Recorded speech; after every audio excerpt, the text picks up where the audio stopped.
ऐसे एडजस्ट करे पड़ी राइट है बोलो ओके आखिर वाला बड़ा बड़ा तो नहीं देखा इसमें चलो दिखा दो कैसे दिखाई कि नहीं बताओ राइट आखिर प्रोफेशनल लगे कि नहीं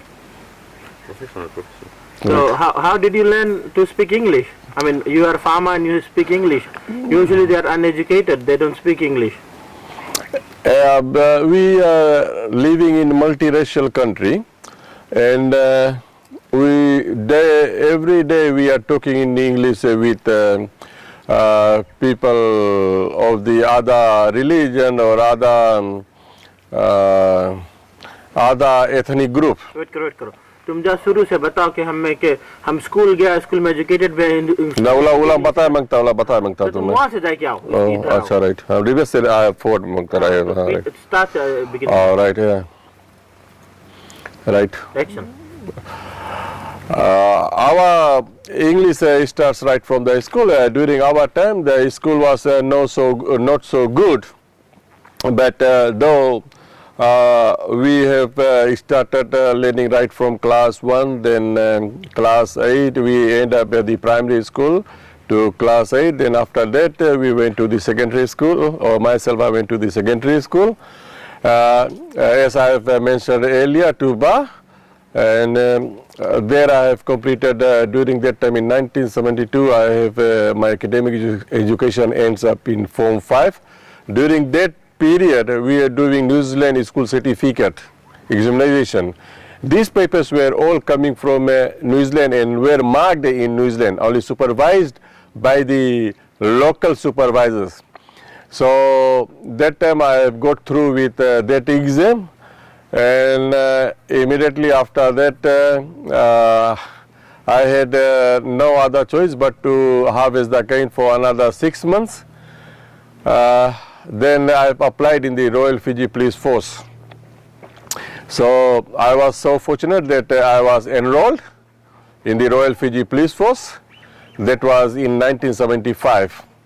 And from mid 1975 I have took up the training courses with the Royal Fiji Police Force stationed at Suva. That is the before it was a police training college. So we have also got the police training at Suva, but our barracks were at Nasese. So we'll have to work down, do the ride drills, arm drills, all sort of drills and other physical training like karate, judo, boxing, and there are so many other trainings done by all the police officers during that time. And the duration of that training was for 6 months during those time. And still there was a colonial era, and so we have been training very hard. Not like at the moment the police have only very less duration of training, that is to say about 3 months.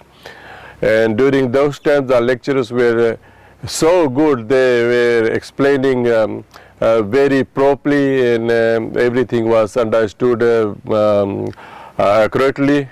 And that's how I have started talking in English, because once we are being interviewing the people, if you get some other ethnic group, we have to interview them in English, and whereas if we have to interview the Indians, then we have to interview them in Hindi. So that's how I have learned to speak in English and Hindi as well, and I can write it, though I am not literate of, I am not so much literate, but still I can cope up, I mean to pass the message across so that the people can understand. That's how I am used in English. Yeah. So why did you went and got Fijians to work on your sugarcane farm? Why not Indians?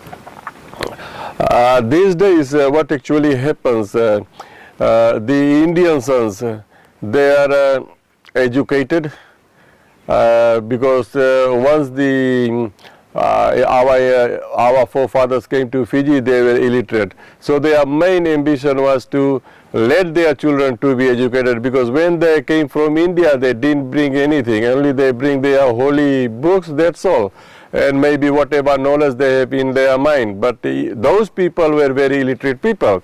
So those people have ambition that all the Indians' children should be well educated. So even they stop, but they send their children to school. They miss 2 times of their meals, but they don't ask their children to stay back. So Indians have those sorts of ambition. That was their motive.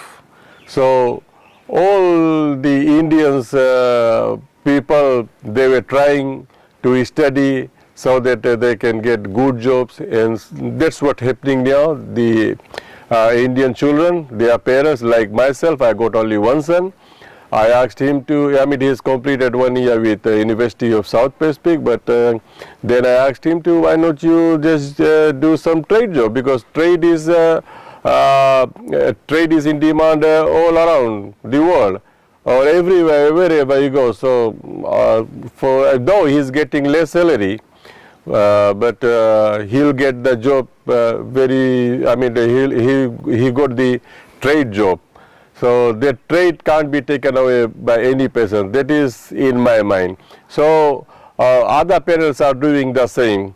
They want their children to be well educated, either in trade or in academic, and thus there is shortage of laborers with the Indian families. And I want to make a further comment on this. Before, when these endangered people came, they have big families. They got 12, 14, 16 children. But whereas, as the world changes now, they got only 2 to 3 children, that's all. For myself, I got 3 daughters, I got only 1 son. So before, if the similar case happens, then the people were looking for more sons to reproduce. But we are thinking that whatever we can support, how many children we can support, and just give them good education. So we can't. We don't want more children. We want the smaller families, and that's how the Indian laborers has shortage now. So for that purpose, they are like now the Fijian people, they are reproducing about 14, 15 children with them. So their population is more in Fiji now. Now the population of Indians are decreasing, and there are so many reasons for that. One, because the government policy, number one. Number two, land policies. Indians don't have the land. They want the smaller families. Let their 1 or 2 children to be well educated so that they can migrate and look for the greener pastures. That's what's happening now. So a person like me have to hire the people from outside, and the people we can get is only the people from the village. So how much money the early Girmitiyas you think were making, and how much you are paying for your labors now? Oh, for Girmitiyas, I think their 3 times meals were not enough with the money were given to them during the indenture system. They don't have anything in their pocket. But one condition was there, because some of these Girmitiyas, if you go through the history of these Girmitiyas, these people, these people have run away. We'll say they were the runners from India. So there was a respect during those times, a huge respect. There is a respect still now, but there was a huge respect during that time, that the people don't want to go back and show their face to their parents or their families or relatives in India. So what happened after when they finished the indenture system, their caste system was already washed out. So, in India, the caste system in India, still it prevails in India. So these people thought, if you'll go there, because we won't be treated like the family member or things like that. So they thought to remain in Fiji. And the policy and the land was very lenient that time about the land, and lands were not cultivated during that time. And the people, they makes the bure or small sets. Then they started working on the farms, and the lease were given, long leases were given with only about 1 penny or 1 pence per acre. And that's how the Indians remain in Fiji. And then that was not enough money, but as in 19 I can see when there were so many commissions from India and other places, there were people go on strike whilst cutting cane, then the price of the cane have rose, and now the price I will say it's not high, but it's below average, on which we can still survive, but we can't have capital in our accounts or the bank accounts. So how much you pay and how much you may make on ton? See, about the tons of the cane or tons of the cane, it depends on a yearly basis. That is to say, the people, the FSC will forecast the price for the year. They will say, okay, like for this year, the forecast price is $45 per ton, and from that 60% of $45 will be paid. That is 60% of $45 is about $26 per ton. So that is the delivery payment. You cut the cane, take it to the mill, that is called the delivery payment. And another 2 payments will be left over. That 2 payments will be of 20% and 20% of the forecast price. That is, forecast price is $45. So that amount will be paid after 6 months of closing of the mill, and thereafter another 6 months. So all the money in 3 payments will be completed. If there is any balance, that will be paid later on, maybe few dollars or a few cents. And how much I am paying to my laborers, if you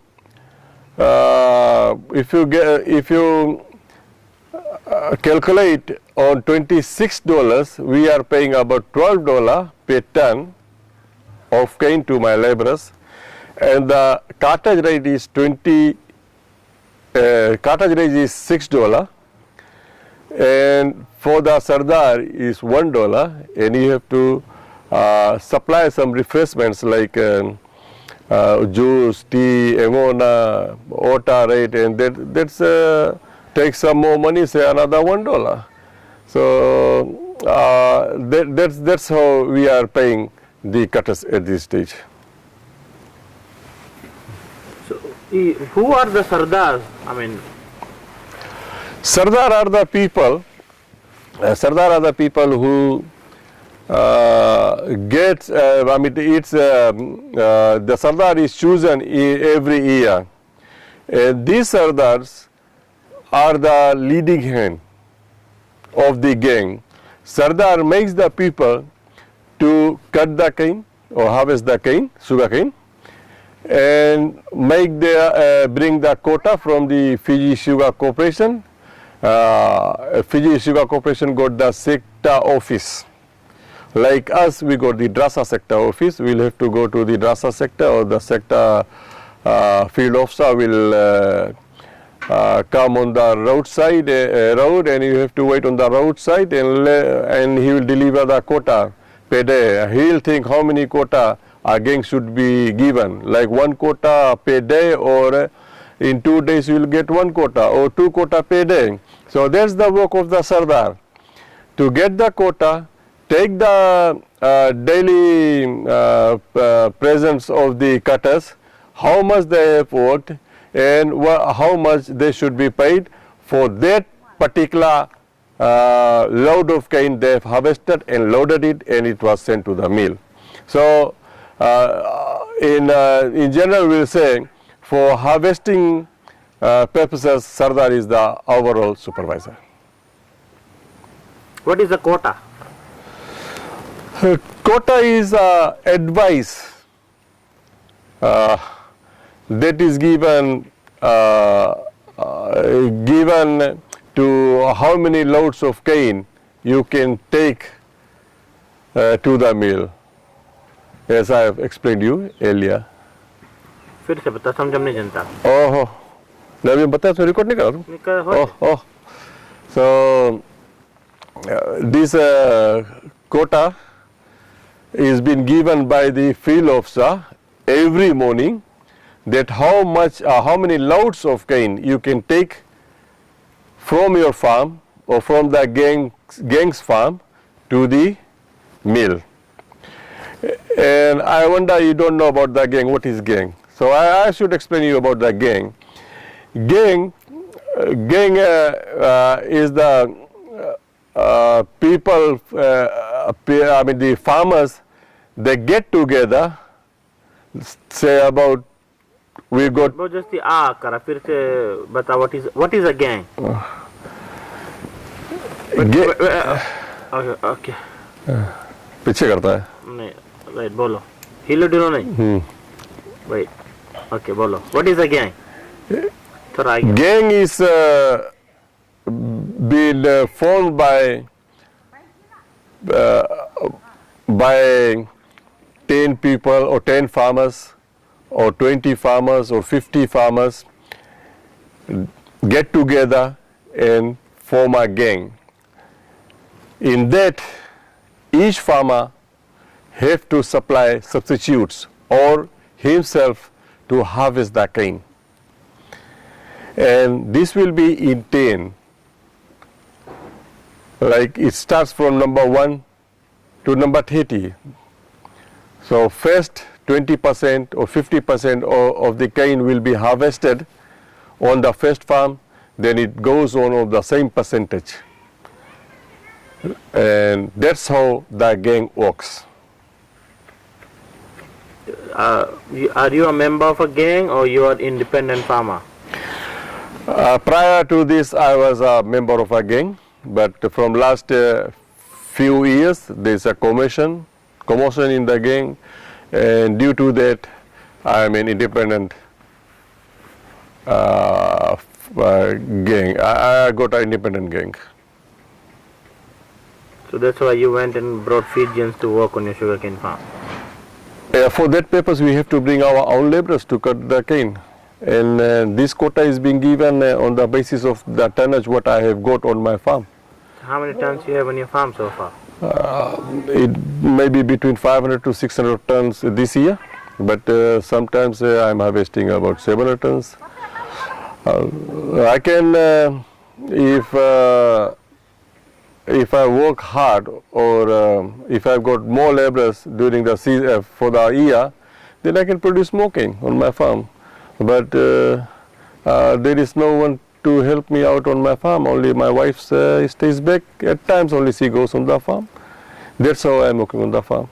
So you have any problems on your farm, like people burning away your sugarcane, or like people stealing your sugarcane, or like your laborers you bring from Koro or village, they run away with without working? You have problems like that?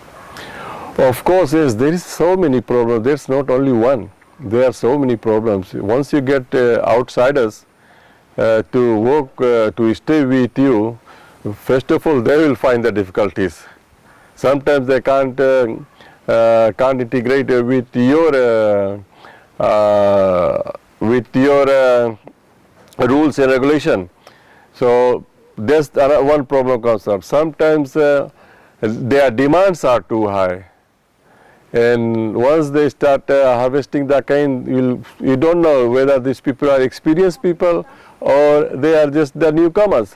So you'll have to teach them, because canes are cut right from the ground level. Sometimes once you bring the people, they start cutting from the half of the cane, and they don't know how to cut from the top. That is called the cane top, from which place they have to cut the cane leaves from the stalk of the cane. So, I mean, this is a big problem for the new people.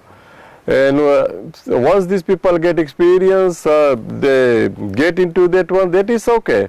And sometimes when some people or the outside people or your neighbors or maybe some people working just close to your farm, these people sometimes they bend the cane that is in huge bending. So for that one we have to pay the penalty to the FSC. We have a big humbug there to get the laborers. You have to run here and there. You can't get the quota. You can't even sleep during those nights for 7 days because you have to take out the cane, bent cane within 7 days. If that thing expires, whatever cane is left on your farm will be thrown out or will not be accepted by the FSC. Reason being the purity or the juice purity is being lowered, and if FSC accepts that one, so FSC will be on the losing side as well, because he will pay the money on your tonnage, but the sugar contents will deteriorate, and it costs a lot of money for the millers to manufacture the sugar. Yes, and the other thing, or problems comes on the, sometimes the lorries can't go, you have to make the road. When the wet weather comes, you have to pull the lorries, because the lorries or the trucks, big trucks with the cane loaded on it, it can't move by itself. It starts sitting down or it starts slippery, so you have to bring the tractor or bullocks to pull the trucks out. So it's a, I mean, there's a lot of